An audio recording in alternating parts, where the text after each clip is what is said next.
तो देखिए हम लोग इस समय वाराणसी में हैं और जैसा कि आपको पता है कि समर सिंह की गिरफ्तारी कल हो चुकी है और गिरफ्तारी तो 13वीं के दिन ही हो गया था, लेकिन कल जो है कि वाराणसी के न्यायालय में उनको पेश किया गया था। और जो भी चीज़ें हम लोग यहाँ पर चर्चा करेंगे, सर हमारे साथ हैं जो कि आकांक्षा दुबे का केस लड़ रहे हैं, शशांक शेखर त्रिपाठी सर हमारे साथ हैं। और सर समर सिंह की गिरफ्तारी हुई, सर क्या कहना चाहेंगे? देखिए, न्याय की दिशा में ये पहला कदम है, लेकिन समर सिंह एक अकेले व्यक्ति नहीं है जिनके द्वारा यह अपराध किया गया है। इसमें बहुत सारे लोग इन्वॉल्व हैं। तो समर सिंह की गिरफ्तारी हुई है, समर सिंह जेल गए हैं और यह एक प्रक्रिया अभी शुरू हुई है और न्याय की लड़ाई लंबी है और हम लोग न्याय के लिए आकांक्षा दुबे के न्याय की लड़ाई लड़ेंगे और जो भी लोग इसमें इन्वॉल्व हैं उनके खिलाफ प्रॉपर तरीके से लीगल प्रोसीडिंग्स हो, ऐसा हम लोगों का प्रयास है। अच्छा सर, जैसा कि शासन प्रशासन इतनी जल्दीबाजी में जब मतलब उनकी लाश जब मिली थी वहाँ पर, तो इतनी जल्दीबाजी में शासन प्रशासन था कि इसको तुरंत जो है सुसाइड घोषित कर दिया, ना कि कोई सुसाइड नोट वगैरह कुछ नहीं मिला, फिर भी जो है किस बिना पर जो है कि उसको सुसाइड घोषित कर दिया गया था? देखिए, ये पुलिस की सबसे बड़ी गलती रही और पुलिस के छोटे अधिकारियों ने गलती शुरू की और पुलिस के बड़े अधिकारियों तक ये गलती पहुँच गई और सारे अधिकारी इस गलती को लगातार करते रहे। और हम लोगों की आकांक्षा की माँ प्रथम दिन से यह कह रही थी कि मेरी बेटी की हत्या हुई है और समर सिंह और संजय सिंह उसको प्रताड़ित कर रहे थे। उन्होंने ये कभी नहीं कहा कि संजय सिंह और समर सिंह ने मेरी बेटी की हत्या की, लेकिन उन्होंने यह जरूर कहा कि संजय सिंह और समर सिंह मेरी बेटी को प्रताड़ित कर रहे थे और मेरी बेटी को परेशान कर रहे थे, उसकी कमाई को उसको नहीं दे रहे थे, उसको ब्लैकमेल कर रहे थे और मेरी बेटी की हत्या हुई। तो वो उस हत्या को किनारे कर दिया पुलिस ने और उसको आत्महत्या दिखा दिया। आपको जानकर आश्चर्य होगा कि आकांक्षा दुबे की मां जो मुकदमा वादिनी है उसका बयान तक नहीं लिया पुलिस ने। आकांक्षा दुबे से साक्ष्यों के बारे में नहीं पूछा, आकांक्षा दुबे की मां से गवाहों की मांग नहीं की गई, जबकि उनका जो बयान था या एफआईआर को अगर आप उसी रूप में स्वीकार कर लें तो भी वो कंटिन्यूएंस ऑफ ऑफेंसेस हैं। एक अपराध नहीं है कि सिर्फ हत्या हो गई, एक बड़ी अपराध की सीरीज है और उसके साथ लगातार अपराध हो रहा था। तो और उसके अभी विस्रा रिपोर्ट्स आई नहीं थी, फॉरेंसिक रिपोर्ट्स आई नहीं थी और उनके प्राइवेट पार्ट्स में जो फ्लूइड्स थे वो उनकी जांच नहीं होके आई थी और विधि विज्ञान प्रयोगशाला की रिपोर्ट्स नहीं आई थी।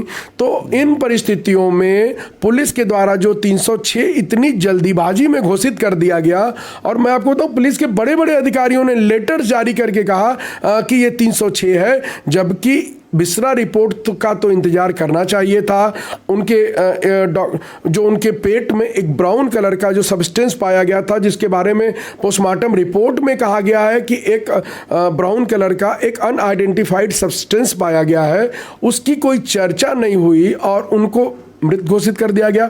और जिस तरह से उनको बेड पर बैठी हुई थी उसको देख करके कोई भी सामान्य बुद्धि का व्यक्ति यह नहीं कह सकता है कि उन्होंने आत्महत्या कर ली। जो आत्महत्या की परिस्थिति जन साक्ष्य होते हैं वो भी वहाँ मौजूद नहीं थे। आकांक्षा दुबे का कोई सुसाइड नोट नहीं था, परेशान उनको बहुत दिनों से किया जा रहा था, इसलिए उसकी भी कोई संभावना नहीं थी कि वो जो है उस परेशान हो करके उन्होंने आत्महत्या कर ली। एक स्टोरी डेवलप की गई कुछ लोगों के द्वारा कि वो किसी ब्रेकअप पार्टी में गई थी, उसमें वो बहुत दुखी थी, परंतु सच ये है कि उस पार्टी में जो टेबल बुक हुई थी उसमें 3 लोग बैठे थे उस टेबल पर और 11-12 हज़ार रुपए का बिल आया। उसमें 3 लोगों में पता नहीं उन लोगों ने क्या खाया, यह तो खैर जांच का विषय है, परंतु आकांक्षा दुबे के पेट में अनाज का एक दाना नहीं था। तो इन सारी चीज़ों को लेकर के जो प्रोसिक्यूशन की स्टोरी थी उस पर वादिनी की तरफ से हम लोगों ने ऑब्जेक्शन किया और उस ऑब्जेक्शन का असर हुआ जब मीडिया के बंधुओं ने उसको उठाया, अंतर्राष्ट्रीय स्तर पर बातें चलने लगीं। मुझे लगता है माननीय मुख्यमंत्री जी का इंटरवेंशन हुआ और माननीय उप मुख्यमंत्री जी का बयान उस पर आया और उसके बड़े लोगों से कॉन्टेक्ट्स के नेटवर्क जुड़ने लगे, समाजवादी पार्टी के साथ कनेक्शन स्वैप होने लगा। तो निश्चित तौर पर फिर सारी चीज़ें धीरे धीरे सामने आने लगीं और पुलिस को भी जो हम लोगों ने लेंथ दी उस विषय पे वो लोग अंतिम में आकर के कल एडिशनल सीपी साहब का बयान है कि हम आकांक्षा दुबे की मां का बयान लेंगे, ये गलती हुई है। तो खैर अब देखते हैं, न्याय की दिशा में ये पहला कदम है और मुझे लगता है कि हम लोग कानून के देखिए प्रहरी हैं, मतलब कलम हमारा हथियार है और कानून हम लोग जानते हैं। तो उससे हम लोगों को पूरा विश्वास है कि हम लोग इस मुकदमे को सही दिशा में ले जाएंगे। हत्या हुई है और हत्या किसने की है इसको पुलिस को खोजना होगा, पुलिस की हम लोग मदद करेंगे। जब तक मैं एज ए एडवोकेट इनको इस मामले को देख रहा हूँ तब तक हम लोग इस प्रक्रिया में लगे रहेंगे कि कैसे जो है उनकी हत्या की गई, उनकी लाश को ड्रामेटिकली टांगा गया और ऐसे करके ये अपराध कारित करके इसको आत्महत्या दिखाने का प्रयास किया गया। तो जो लड़का 17 मिनट तक उनके रूम में था वो भी लाइट ऑफ करके, सर उनको क्लीन चिट देना कितना तक सही है?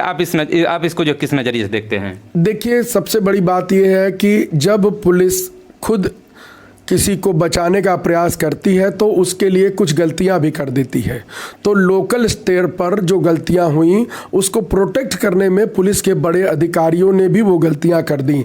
लेकिन जब हम लोगों ने उनको एविडेंस दिए, आप लोगों के माध्यम से मैंने कई प्रश्न पूछे, उन प्रश्नों का जवाब आज तक मीडिया के माध्यम से न तो मिला और न ही मुझे दिया गया, न वादिनी को दिया गया। तो अब वो सारी चीज़ें प्रशासन के सामने हैं। प्रशासन में माननीय न्यायालय में हम लोगों ने प्रार्थना पत्र दिया है कि साहब विवेचक की भूमिका संदिग्ध है। माननीय कमिश्नर साहब ने के कार्यालय से एक प्रेस नोट जारी हुआ था, उस प्रेस नोट में भी बहुत सारी कमियां थी। हम लोगों ने उस पर भी माननीय न्यायालय में एप्लीकेशन दे करके रिपोर्ट मंगाई है कि इस विवेचना में जो प्रोसीडिंग्स आप इन्वेस्टिगेशन होती हैं उनका पालन नहीं किया गया। जो रिपोर्ट्स आनी थी वे नहीं आई। आकांक्षा का मोबाइल ओपन नहीं हुआ, समर सिंह का मोबाइल मिला नहीं। जिन लोगों के ऊपर वो लगातार आरोप लगा रही थी आकांक्षा दुबे की माँ, उन लोगों के भी मोबाइल डिटेल वगैरह और उनके कनेक्शन वगैरह खंगाले नहीं गए। तो कुल मिला जुला करके जो प्रक्रियागत खामियां थीं और जिनका डिक्लेरेशन माननीय कमिश्नर साहब ने भी किया था, उन सब के खिलाफ हम लोगों ने आपत्ति कोर्ट में दाखिल कर दी है। कल समर सिंह के बेल एप्लीकेशन पर भी उनके अधिवक्ताओं ने बहस की। हम लोगों ने अपोज किया कि इस मामले में 2 एप्लीकेशन पहले से कंसर्न कोर्ट एफटीसी सेकंड में विचाराधीन है, सिविल जज एफटीसी सेकंड में, और उसी अदालत में इनके बेल एप्लीकेशन पर भी सुनवाई हो।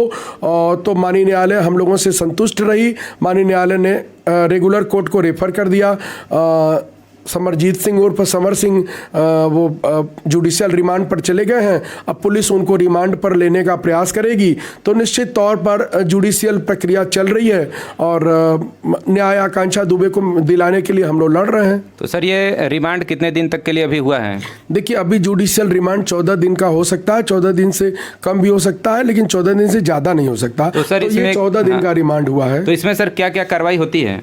रिमांड का मतलब इसमें कोई कार्रवाई नहीं होती है। एक्यूज जो होता है वो जेल चला जाता है और अब एक्यूज के एडवोकेट्स, उनके पैरोकार उनकी बेल एप्लीकेशन वगैरह डालेंगे और पुलिस उनके रिमांड की बात करेगी कि उनके मोबाइल और उनके जो लैपटॉप वगैरह थे, जो उनके इलेक्ट्रॉनिक डिवाइसेस हैं, वो सब बरामद करे पुलिस और उनकी लोकेशन को ट्रेस करे। वे कहाँ थे जब आकांक्षा दुबे की हत्या हुई, उसके 3, 4, 6 दिन, 10 दिन, 15 दिन पहले वे किन किन लोगों से बात कर रहे थे, क्या एक और मोबाइल या 2 और मोबाइल वे इस्तेमाल कर रहे थे। जब इन चीजों की जांच होगी तो निश्चित तौर पर एक लीगल रूप से प्रोसीडिंग आगे बढ़ेगी। तो सर कल आप न्यायालय में उपस्थित रहे होंगे, तो समर सिंह कैसा सर, भयभीत लग रहा था या फिर? हम लोगों ने समर सिंह को नहीं देखा। हमारे लिए देखिए, समर सिंह सब्जेक्ट नहीं है, हमारा सब्जेक्ट अपराध है। अपराध किसने किया है वो हमारे लिए महत्वपूर्ण नहीं है।